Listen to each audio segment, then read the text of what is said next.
नमस्कार। Breaking news में बड़ी खबर आपको बता दें कि नीतीश कुमार ने अपना इस्तीफा राज्यपाल को सौंप दिया है। कल एक बार फिर वो बिहार के सीएम के रूप में शपथ लेंगे, 10वीं बार वो फिर से शपथ लेंगे। इसके साथ ही आपको बता दें कि मंत्रिमंडल के पद को लेकर भी जो मंथन है वो लगातार जारी है। कल पता चल जाएगा कि किसको कौन सा पद मिलने वाला है। इसके साथ ही आपको बता दें कि एनडीए विधायक दल का नेता भी नीतीश कुमार को ही चुना गया है।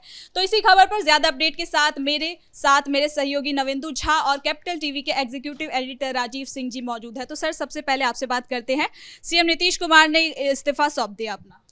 देखिए, 17 नवंबर को जब कैबिनेट की आखिरी बैठक हुई थी और मंत्रिमंडल को भंग करने की सिफारिश की गई थी, तो भारत के इतिहास में कह सकती हैं रेयर ऑफ द रेयरेस्ट मामला था कि नीतीश कुमार आरिफ मोहम्मद खान बिहार के राज्यपाल से मिलने तो जाते हैं लेकिन इस्तीफे नहीं सौंपते हैं। इस्तीफा की जानकारी देते हैं कि 19 तारीख को सौंपेंगे। ये रेयर ऑफ द रेयरेस्ट मामला था, आज तक कभी ऐसा नहीं हुआ था। तो आज जाकर वो इस्तीफा सौंप दिए और इसके बाद विधायक जो एनडीए विधायक दल का नेता की बात है तो नीतीश कुमार को चुना गया। अब इसको भी समझते हैं कि विधायक नेता कैसे चुना जाता है। देखिए, इसमें ओवरऑल है कि सबसे ज़्यादा सहमति किसकी होती है, मतलब मैक्सिमम लोग अगर इसको कर देते हैं तो प्रस्ताव पारित हो जाता है। लेकिन इसमें अगर 50% से कम लोग करते हैं तो फिर नए नाम पे चर्चा होती है। तो अब कल जो होगा तो 10वीं बार नीतीश कुमार शपथ लेंगे और बिहार के मुख्यमंत्री का फिर से एक बार कार्यभार संभालेंगे। कल 10वीं बार फिर से नीतीश कुमार सीएम पद की शपथ लेंगे, क्या कुछ नजारा रहेगा उसका? देखिए, जेडीयू ने बहुत सही पोस्ट किया था। नीतीश कुमार सीएम थे, नीतीश सीएम है और सीएम रहेंगे। इस्तीफे की कोई बात ही नहीं है, एक सिर्फ और सिर्फ औपचारिकताएं हैं। और जब नीतीश फिर से गांधी मैदान में शपथ ग्रहण समारोह में शामिल होंगे और शपथ लेंगे तो उसके बाद बिहार में एक बार फिर से नया इतिहास लिखा जाएगा। आप देखिए कि ये बात कहां से कहां तक पहुंची है। कुछ समय पहले तक नीतीश कुमार के बारे में क्या बात कही जा रही थी कि नीतीश की मानसिक स्थिति बहुत खराब हो चुकी है, नीतीश खुद नहीं समझ पा रहे हैं वो क्या कर रहे हैं, वो क्या बोल रहे हैं। नीतीश कुमार को लेकर विरोधियों ने पूरी ताकत लगा दी कि नीतीश कुमार को इस तरह से साबित कर दिया जाए कि अब वो एनडीए के लिए एक बोझ बन चुके हैं। लेकिन नीतीश कुमार ने जिस तरह से वापसी की और एक घायल शेर की तरह इस चुनाव में शिकार किया, हमने देखा कि कैसे एक दिन में 250 से 300 किलोमीटर तक वो सड़क से चले गए। उसके बाद कई जनसभाओं में शामिल हुए, लोगों से मिले, कार्यकर्ताओं से रुक रुक कर मिले। और जो एक्टिवनेस नीतीश कुमार ने दिखाई, जिस तरह से पार्टी को मैनेज किया, जिस तरह से चुनावी कैंपेन को मैनेज किया, टिकट बंटवारे के बाद जो पार्टी के भीतर अंतरकलह की कुछ बातें की गई, वो भी सारी बातें गलत की गलत साबित हो गई। और नीतीश कुमार ने सब कुछ मैनेज करते हुए जेडीयू को बिहार की दूसरी सबसे पार्टी बनवा दिया और जेडीयू 85 सीटों के साथ एक तरह से कहें तो इतिहास लिख दिया जेडीयू ने।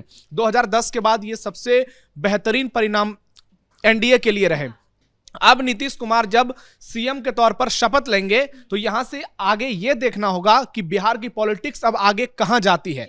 यह बात तो तय हो चुका है कि बिहार की सियासत की धुरी में नीतीश ही रहेंगे, लेकिन अब आगे जो नीतीश नया वर्जन नीतीश का आने वाला है वो कैसा होगा, क्योंकि एक बार फिर से बीजेपी ने सम्राट चौधरी और विजय सिन्हा पर दांव खेला है। यानी नीतीश की टीम वही रहेगी, कप्तान भी वही रहेंगे, लेकिन देखना यह होगा कि इस बार एनडीए कैसे खेलती है। क्या इस बार नीतीश की अगुवाई में यूपी मॉडल की तरह बैटिंग की जाएगी? क्या नीतीश इस बार बुलडोजर एक्शन को बढ़ावा देंगे, एनकाउंटर पॉलिसी को अपनाएंगे, जो कि अभी चुनाव से ठीक पहले थोड़ा बहुत अपनाया भी गया? तो ऐसे में पूरा फोकस इस बात पर रहेगा कि नीतीश कुमार इस सरकार को कैसे चलाते हैं। गृह मंत्रालय को लेकर जो बातें की जा रही थी लगभग वो स्पष्ट हो गई है कि वो उन्हीं के पास रहेगी। और सम्राट चौधरी अगर डिप्टी सीएम रहेंगे तो निश्चित तौर पर नीतीश कुमार पहले की तरह कंफर्टेबल नजर आएंगे। अब नीतीश क्या क्या नए फैसले लेते हैं, कैबिनेट की पहली बैठक कब होगी और कौन कौन से मंत्री कल नीतीश के साथ शपथ लेंगे, कुछ देर में यह भी क्लियर हो जाएगा। यानी नीतीश कैबिनेट का पूरा समीकरण सामने आ जाएगा। नीतीश एनडीए के नेता भी चुने गए हैं और जिस तरह से तस्वीरें निकलकर सामने आई, एनडीए के नेता जो खुश नजर आ रहे थे, यानी कि जो उम्मीद पहले से की जा रही थी ठीक उसी प्रकार से सब कुछ हुआ। जेडीयू के जितने भी समर्थक हैं, बीजेपी के जितने भी समर्थक हैं, जो फैसला किया गया है इससे खुश नजर आ रहे हैं और जो तरह तरह की चर्चाएं की जा रही थी उन सब पर पूर्ण विराम लग गया है। अब सिर्फ और सिर्फ नजर इस बात पर टिकी है कि वो कौन कौन से मंत्री होंगे जो कल गांधी मैदान में नीतीश कुमार के साथ शपथ ग्रहण समारोह में शामिल होंगे और मंत्री पद की शपथ लेंगे। तो सर, नीतीश कुमार के इस नए कार्यकाल में हमें क्या कुछ नया देखने को मिलेगा? देखिए, सबसे पहले तो आप ये समझिए कि जो अभी नवेंदु जी ने बोला कि सम्राट चौधरी को और विजय सिन्हा को डिप्टी सीएम बनाने का समीकरण क्या है। क्योंकि देखिए, नीतीश कुमार तो सीएम हैं, लेकिन ओवरऑल सबसे बड़ी पार्टी चूंकि भाजपा है तो सबकी निगाहें यहाँ भी टिकी हुई है। नीतीश कुमार तो 20 साल से देखा जाए तो सीएम है, और इसमें देखिए एक बहुत बड़ी जो कहा जा रहा है रणनीति है, और इसमें कहा जा रहा है कि जो बीजेपी के चाणक्य अमित शाह का बहुत बड़ा दिमाग काम कर रहा है। कुशवाहा जो कहा जाए कि सम्राट चौधरी जो कुशवाहा समुदाय से बिलोंग करते हैं, कैसे कुशवाहा समाज को देखा जाए तो बिहार में यादवों के बाद सबसे बड़ा समुदाय कुशवाहा का है, तो इसके माध्यम से ओबीसी और ईबीसी दोनों को साधने की कोशिश की जा रही है। ठीक है, उसके बाद विजय सिन्हा हैं, वो भूमिहार समुदाय से बिलोंग करते हैं, तो भूमिहार समुदायों से ये लेने का मतलब ये बनता है कि वहाँ राजपूत, जो पंडित, उसके अलावा जो कैस, अन्य सारे जातियों को ये मैसेज देना कि तुम्हारा प्रतिनिधि कहीं ना कहीं शीर्ष स्तर पे है। एक तो ये हो गया। दूसरी बात, कहीं से भी विनिंग कॉम्बिनेशन को, चूंकि इन्होंने ही इसके पहले डिप्टी सीएम ये लोग रहे, तो विनिंग कॉम्बिनेशन को ये जो बीजेपी के चाणक्य हैं अमित शाह, ये नहीं छेड़छाड़ करना चाह रहे थे, क्योंकि जनता ने भी इसी में विश्वास जताया है, तो इसको लेके ये चल रहे हैं आगे। और देखिए दूसरी जो बात है कि अन्य जातियों की जो बात है, चाहे दलित हो, महादलित हो, या फिर अन्य जो वर्ग हैं, उनको अन्य मंत्रालय के माध्यम से साधने की पूरी कोशिश की जाएगी। तो एक जो समन्वय है उसके माध्यम से जो जदयू वगैरह में जो आपने देखा कि जो इसमें विजय चौधरी लोगों का, इन लोगों का नाम है, चाहे फिर इसके अलावा जो पहले शिक्षा मंत्री, स्वास्थ्य मंत्री, इन लोगों को फिर से कहीं ना कहीं कंटिन्यू किया जाएगा, मंत्रालय दिया जाएगा, ये एक बड़ा है। इधर से संजय सरावगी वगैरह का नाम भी आ रहा है, तो ये सब जो नामी चेहरे जो हैं, जो पहले भी वो संभाल चुके हैं, उनको कहीं ना कहीं कंटिन्यू किया जा रहा है, जो कि अंदर से जो खबर आ रही है। तो नवीन, तो मंत्रिमंडल पद को लेकर क्या कुछ चर्चा चल रही है? क्या लग रहा है कौन से नेता को कौन सा पद मिल सकता है? देखिए, जैसा कि मैंने आपको बताया कि टीम लगभग वही रहेगी, क्योंकि कप्तान भी नहीं बदले हैं, तो टीम ज्यादा नहीं बदली जाएगी। पिछले बार कई चेहरे ऐसे थे जो इस बार भी रिपीट होने जा रहे हैं, और बड़ी खबर यह है कि नीतीश कुमार ने इस बार फिर से इस्तीफा सौंप दिया है और सरकार बनाने का दावा भी पेश कर दिया है, और उनके साथ तमाम एनडीए के नेता नजर आ रहे हैं, चाहे जीतन राम मांझी हो, चिराग पासवान हो, सम्राट चौधरी हो, तमाम नेता उनके साथ गए और इस्तीफा सौंप दिया। अब कुछ देर में मंत्रियों की फाइनल लिस्ट आ जाएगी। दर्शकों को बता दें कि बीजेपी की ओर से यह तय माना जा रहा है कि सम्राट चौधरी और विजय सिन्हा के अलावा कुछ ऐसे नाम हैं जो हम दर्शकों को सीधे बताने के लिए जाए, जैसे कि संजय सरावगी का नाम लिया, उसके बाद नीतीश मिश्रा, जीवेश मिश्रा और मंगल पांडे जो स्वास्थ्य मंत्री फिलहाल भी हैं, अभी बिहार सरकार में बने हुए। इसके अलावा देखना यह होगा कि बीजेपी किन महिला चेहरे को आगे बढ़ाती है, जैसे रेणु देवी का नाम है, उसमें खेसारी लाल यादव को हराने वाली छोटी कुमारी का भी नाम चल रहा है।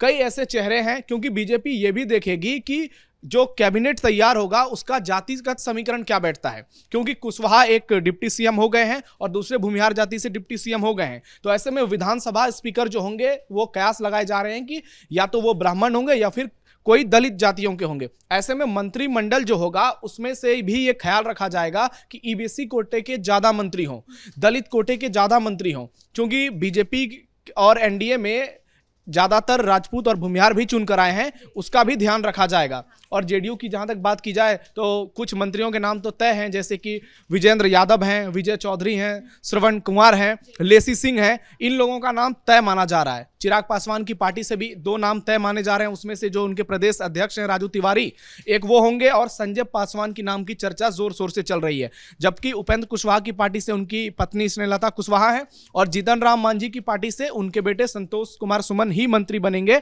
इस बात पर लगभग मुहर लग चुकी है, और अब देखना यह होगा कि इसमें नए चेहरे कितने आते हैं, बीजेपी किन युवाओं को मौका देती है, क्या कोई चौंकाने वाला नाम आएगा। कहा यह भी जा रहा था कि बीजेपी श्रेयसी सिंह को भी मौका दे सकती है, कॉमनवेल्थ गेम में गोल्ड मेडलिस्ट हैं, वो जमुई से दूसरी बार विधायक बनी है।